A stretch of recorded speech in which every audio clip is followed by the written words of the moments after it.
Bonsoir à tous les amis, j'espère que vous allez bien, c'est Jérôme. Aujourd'hui les amis, on se retrouve pour une toute nouvelle vidéo de voyance. Et dans cette vidéo voyance spéciale Coupe du Monde, nous allons nous intéresser au match de demain, enfin aujourd'hui, tout dépend de l'heure à laquelle vous regardez la vidéo. Euh, on va s'intéresser au match qui oppose le Japon à la Croatie. Et ensuite, j'essaierai de faire une deuxième vidéo où nous allons faire le match Brésil-Corée. Alors, d'instinct comme ça, hein, d'instinct, je pense que, après, c'est un ressenti personnel, mais ça n'a rien à voir avec ma voyance. On aura une surprise dans l'un des deux matchs, soit ce match que je vais faire, Japon-Croatie, soit le Brésil-Corée.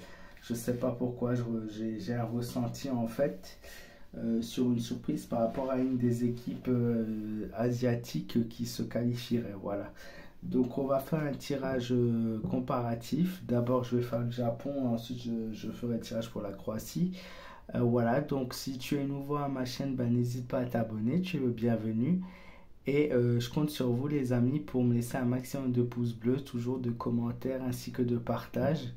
Voilà, il est très important, encore une fois, je le répète dans cette vidéo, de m'écouter dans l'intégralité, puisque la voyance, ce n'est pas de la magie, bien évidemment.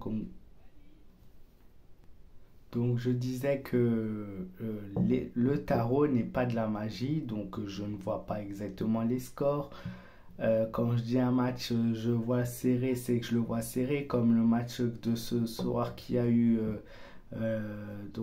Angleterre-Sénégal, puisque clairement les 43 premières minutes de jeu, il me semble, à moins que je confonde avec le match de France où j'avais dit pareil serré, il n'y a pas eu de but. Donc voilà, ça c'est un match serré par exemple. Après, il peut se passer, quand je dis voilà, à la fin d'un match, ça bouge, les choses changent, ben, c'est que les choses vont changer et il se peut que je vois c'est un match serré et voilà, et d'un coup il y ait trois buts pour une équipe. Attention, les cartes m'indiquent que des événements, le positif, le négatif, le tarot, ça s'arrête là. Ça me donne quelques indices, mais ça me donne pas des scores. Quand j'essaye de dire serré ou que je vois un beau score, ça c'est mon ressenti personnel, à ne pas confondre avec la voyance. Voilà, c'était juste une petite dose de rappel pour certains qui n'y connaissent pas la voyance et qui jugent par rapport au score. C'est attention et voilà, il faut pas tout mélanger. Donc c'est parti, je vais arrêter de parler. J'espère que ça va tenir. Et on va faire le Japon, puis la Croatie.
Alors, pour le Japon, nous avons trois cartes plus ou moins positives. La première carte est la carte de la joie, du bonheur. Le monde montre l'émerveillement dans cette compétition. Pour le Japon, c'est une équipe forte, une équipe motivée, une équipe qui a été mise à l'honneur cette saison et qui a déjà surpris leurs adversaires. Cette équipe, elle est redoutable et il faut faire attention. Voilà, il ne faut pas la l'a sous-estimée puisqu'elle est capable de grandes capacités. La papesse nous indique que par la suite, en milieu de match, une chance se présente au Japon.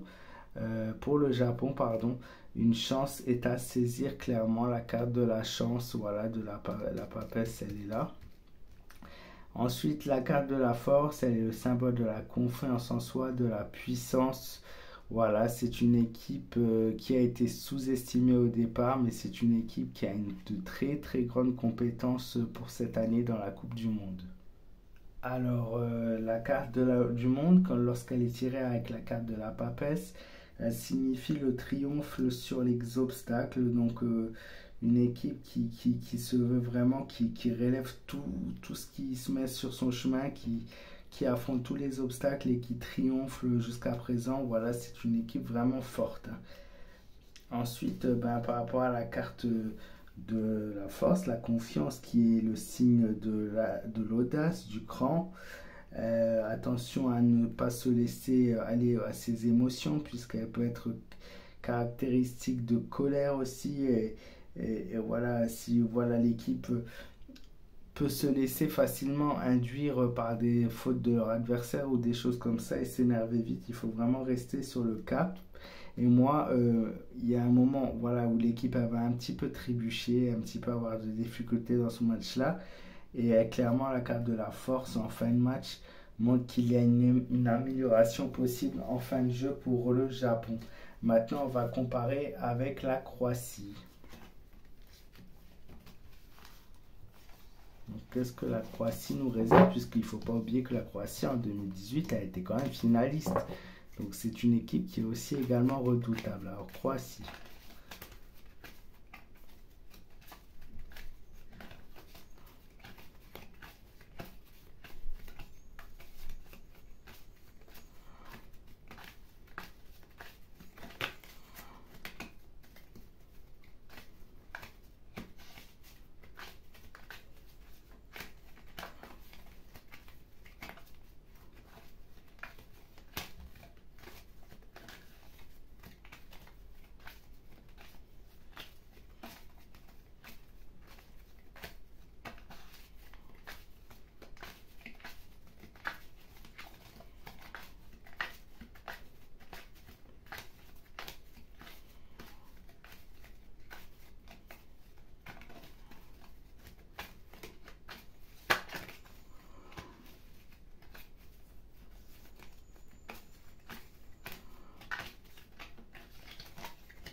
Alors la Croatie ressemble beaucoup au jeu du Japon. La papesse est également sortie pour la Croatie comme pour le Japon.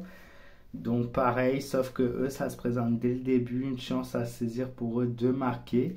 On a un match encore une fois serré, puisque comme je vous le dis, serré dans le sens que le tirage montre des niveaux plus ou moins similaires, un jeu plus ou moins similaire. On a beaucoup de modifications, beaucoup de mouvements qui se font en milieu de match du côté de la Croatie, dans l'espérance et dans l'espoir. Et enfin, la justice qui intervient dans le tirage, la justice est le symbole de l'équilibre. Donc un match équilibré, surtout en fin de jeu, une chance à saisir pour le Japon, mais un équilibre de jeu pour la Croatie. Pour le coup, moi je vois deux équipes avec un niveau quasiment similaire et deux équipes qui en veulent vraiment. Donc le match va être cette fois pour le coup très serré puisque vous le voyez, le tirage ne m'indique pas en lui-même un vainqueur potentiel. Quoique pour le Japon, on a quand même la carte qui nous indiquait entre elles qu'un triomphe peut être vu, un triomphe sur les obstacles peut être présent, peut être là. Là, on a des révélations dans ce match, on a des choses intéressantes qui seront proposées par la Croatie.